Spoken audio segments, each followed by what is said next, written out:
嗨，大家好，这里是庶民锦鲤，我是鱼弟，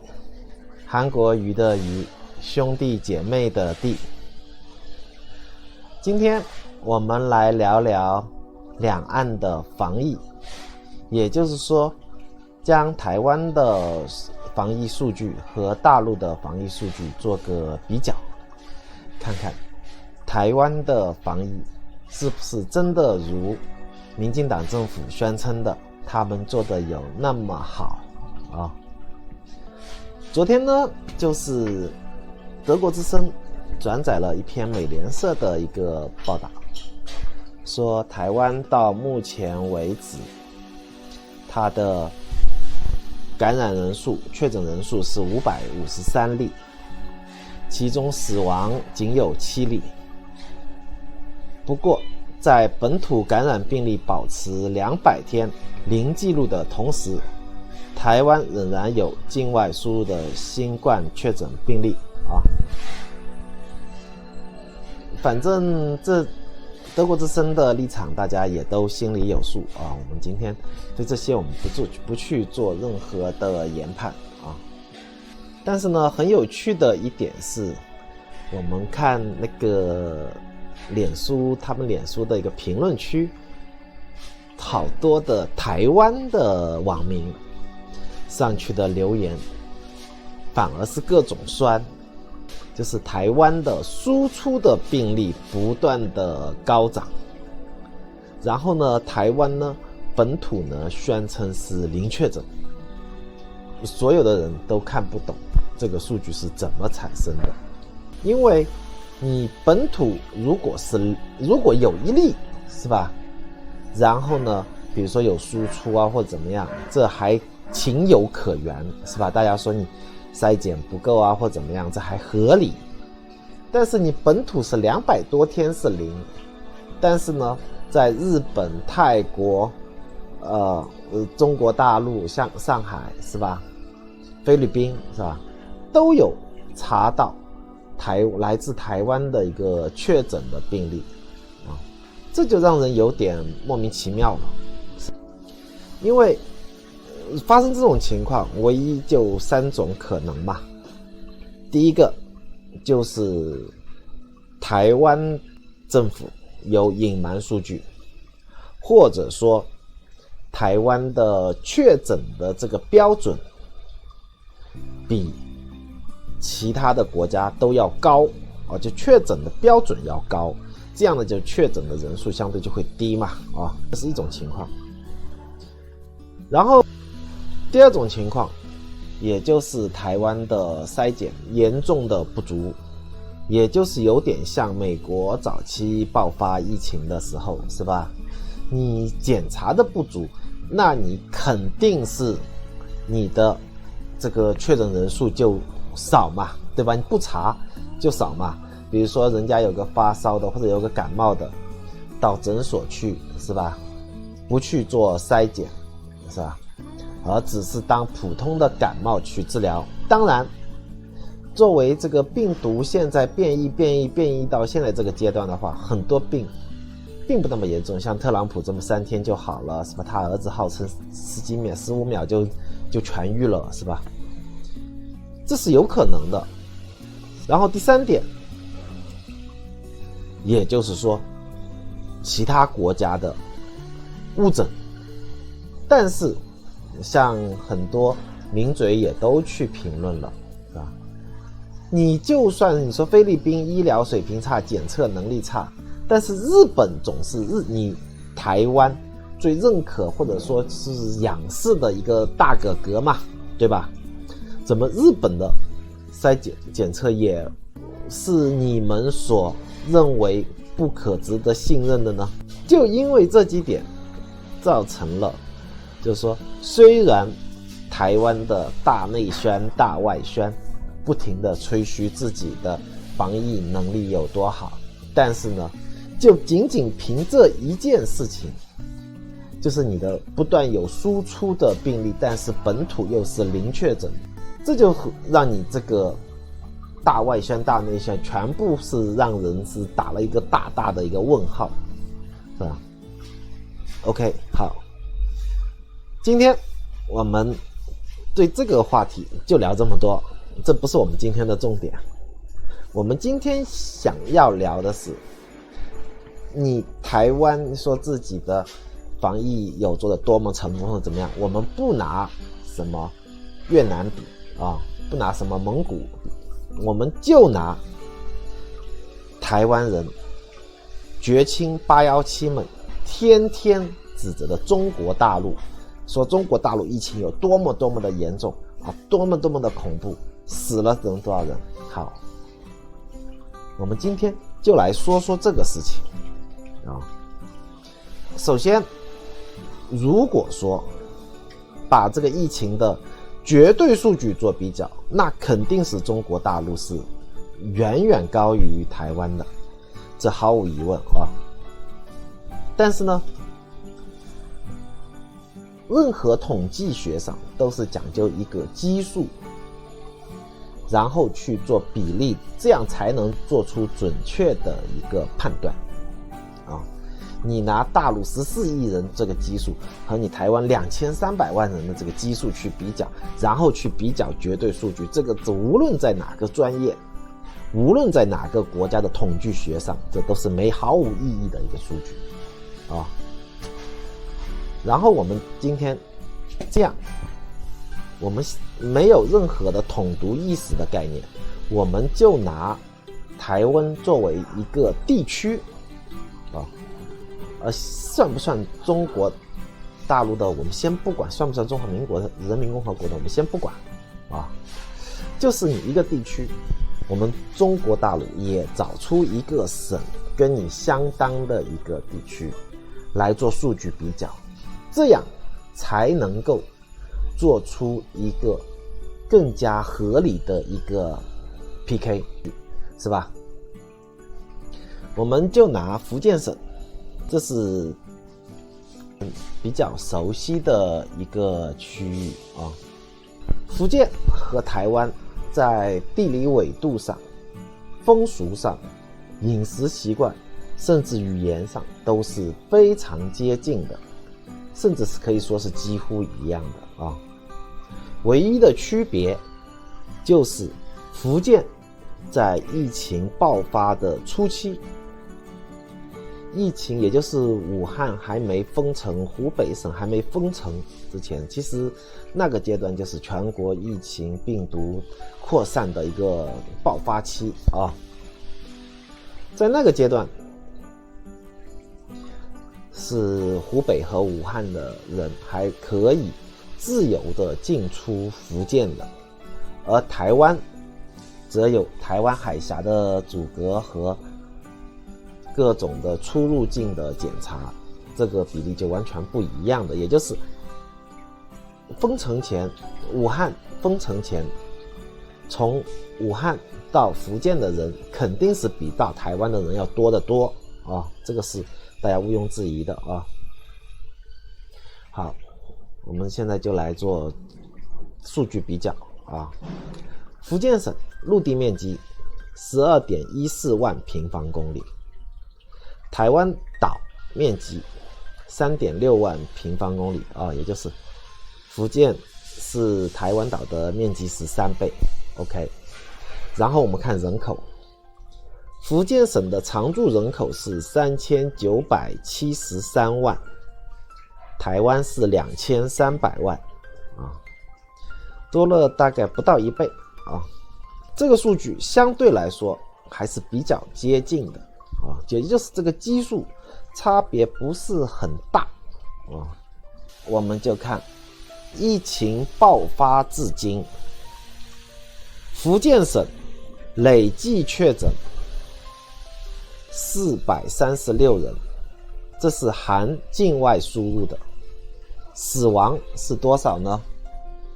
大家知道吗？死亡只有1个人，福建只死了1个人。台湾是多少呢？台湾至昨天确诊是553人，就确诊人数，当然也包含境外输入了，是吧？就是台湾的累计确诊比福建省要高，而死亡呢，台湾是死亡了7人啊。这样我们就做一个比例了比较。福建436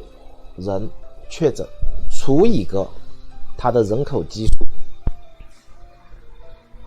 3973万人，这样得出的数据是多少呢？是每1万人确诊只有 0.109 人啊，也就是10万个人才有1个人确诊。台湾是多少呢？是553除以2300万，这样算出来是每1万人确诊它是 0.240 人，也就是每10万人它有 2.4 个人确诊。好了，这数据谁高谁低啊？这个数据代表的是疫情的情况，这是最清楚简单的一个数据。我们完全可以说福建的疫情比台湾要轻得多，就是这里差了1倍啊，是吧？然后我们再看看至于死亡的人数啊，福建只死了1个，除以3973万啊，它就是每100万人死亡是 0.025。台湾是7个人，死了7个人，除以2300万是 0.304， 这是差多少倍大家知道吗？差10几倍呀，看得明白了吧？这2个数据是最简单最明了的证明的，一个确诊率就代表疫情的情况，然后死亡率代表福建省和台湾岛的医疗能力，到底谁厉害谁差一目了然啊，对吧？事实胜于雄辩啊。可能很多绝情817会说我，你只挑了大陆一个疫情最轻的省份来跟我台湾比较，不服 OK， 好的，那我们再来选一个当初疫情爆发的时候，除了湖北和武汉封城之外，最早宣布封城的浙江省。浙江省在当时是算疫情爆发的最快最严重的，好吧？当时杭州封城，温州封城，哎呦，台湾的媒体人和绝亲们那个窃喜啊，那个幸灾乐祸的样子大家都有数啊，是吧？好，我们来看看浙江的数据。浙江省面积 10.55 万平方公里，比福建要小啊。人口5850万人啊，比福建还要多。台湾是2300万，比台湾多了1倍。这还是浙江的常住人口啊，这不包含外来打工的、旅行的这些人口啊。然后呢，浙江从疫情爆发到现在是1283人确诊啊，1283个人确诊。OK， 台湾是553。OK， 好，台湾比你浙江总少了吧，是吧？好的，没错，浙江的疫情，因为浙江在湖北武汉的经商的人当时真的很多然后适逢年底从湖北武汉回乡过年的人真的很多说各种聚会啊怎么样很正常，所以说浙江确诊人数1283人但是可能很多台湾朋友不知道，浙江死了几个人，你们知道吗？浙江只死了1个人啊。从病毒的死亡率来说，它连1/1000都不到啊！不要说跟美国比啦，就世卫组织的标准的这个新冠病毒的死亡率啊来说，就是1除以1283人啊，就是1/1000都不到啊！我们再来除一下浙江的确诊率，也就是确诊人数除以浙江的常住人口5850万人，这是多少呢？是每1万人是 0.219， 也就是10万人大概才2个人会确诊啊。然后死亡率是多少呢？是 0.017， 也就是1除以5850，就是每100万人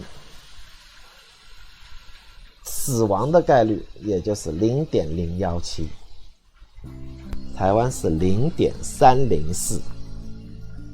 这是差多少？也就是如果说仅仅从数据上分析的话，那浙江的治疗新冠病毒的能力要比台湾好大概20-30倍了。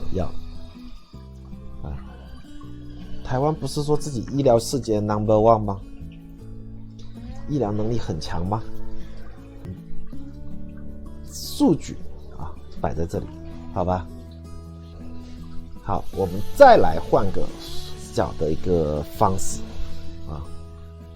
就放到昨天来比较。你知道，如果台湾是中国的一个省级的行政区，我们这个统独无关啊。如果就台湾是中国的一个省级的行政区，就是累计确诊人数，你知道台湾是排到第几吗？我们就是说抛开那些什么基础人数的各个省的基础人口先不比较啊，台湾可能觉得我553个人可能在中国大陆应该怎么地也是末端的，对吧？那我告诉你，中国30多个省市直辖市自治区啊，台湾553人在中国这么多省份当中比较，它的确诊人数553只排到17名，明白吗？也就是中段啊，也就是不好不坏的那一种概念啊。17名哦，这个统独无关啊。然后我们再比较死亡人数，我们这里说的都是绝对数啊，不是不除那个基础人口数啊。台湾的7个死亡人数，在中国大陆这么30几个省市自治区比较中，不是后段班，也不是中段班，而是第8名啊，是并列第8名，跟上海和山东也都是死了7个人，就这么简单，数据摆在这里了，好吧？如果台湾是中国的一个省啊，或者省级的行政区，那就是如果陈时中是台湾这个省的卫生厅的厅长，我们这都是假设啊，那他在中国大陆这么个省的防疫工作的比较或者评先进比赛当中，陈时中根本排不上号，随便中国大陆一个省的一个卫生厅厅长都比他干得好。你这样的数据说哇我好棒棒，这怎么样？真的让人笑掉大牙。我们看完数据，我们再来做几个防疫措施上的一个比较吧。就几个方面我们大概就聊一下啊。我们先从口罩方面来说吧。口罩，大陆和台湾民众戴口罩的认知还是非常足的，两边差不多。虽然说台湾什么口罩不够，什么口罩国家队或怎么样，其实也挺可笑的啦。反正笑话已经够多了，我也就今天不在这里说了啊。然后第二个就是两边最大的一个区别也就是隔离的问题我们暂且不说什么民主制度然后专制制度或者这些我们先都不管，我们只看防疫的效果上来说中国大陆是吧？是你目前境外进入中国，不仅是经机场会做核酸检测，然后必须是把你通过专门的防疫车拉到防疫宾馆去隔离14天，完全是无条件的，必须的，不管你是谁，没有任何谈判的空间然后台湾呢他们有一个最好玩的叫居家隔离、居家检疫。我看着我真的是笑晕过去了然后就是说台湾的境外入台的人员是吧，必须是居家检疫14天然后靠着手机定位还有里长关照来看住你，不让你出门或者是怎么样。反正大家在网上这几个月看到新闻也够多了是吧？像康轩的董事长，这个是最出名了，然后隔离期间自己还出去跑步，被下属举报了，还要把人家开除是怎么样，是吧？然后还有前面居家隔离的人员是吧，跑酒吧或怎么样，这样的新闻实在太多了，所有疑都要说罚100万或者怎么样。而在中国大陆是二话不说，直接拉到隔离酒店隔离14天，有专门人的看管是吧，一日3餐有专人的配送是吧，是真正的做到了一个隔离你想一下，这两种哪一种是真正能起到一个隔离的作用的？然后我们来说说这个普筛。前几天青岛发现一例，青岛全市做普筛600万人600万然后之前更早的话是武汉全城普筛1000万900万1000万这两个数据就足够说明问题了，更不用说中国其他各省市各地区自己做的一些筛查那实在是太多了。比如说机场入境的不要筛查，然后到了隔离酒店还要隔2天筛查或怎么样是吧？还有你去医院是吧，都要去做筛查有拿到报告才能进医院去病房或怎么样实在是很多。这个数据说实话没有找到一个准确的统计数据但是呢你看看台湾普筛有吗？天天这些媒体名嘴是吧，喊破喉咙也没用，陈时中不做就不做是吧，还美其名曰这样会造成一个大众的心理恐慌，这就是一个非常大的一个区别。你说两岸防疫谁做得好？这就是很简单的一些摆在眼前的东西但是至于说疫苗的话，那就更加不是一个等量级的一个比较了中国大陆已经是进入了3期，而且已经在很多的军队或者医护人员身上已经进行了施打啊。台湾呢？台湾的疫苗开始是陈时中说绝对不会进口中国大陆的，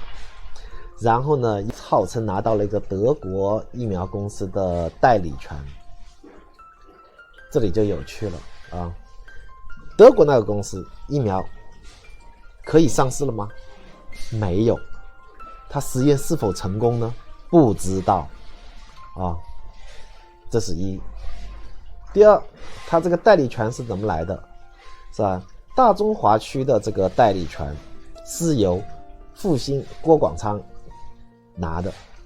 当然说复星说有他们的那个股权要怎么样这个我们先不管它了，这个小儿科了。但是你知道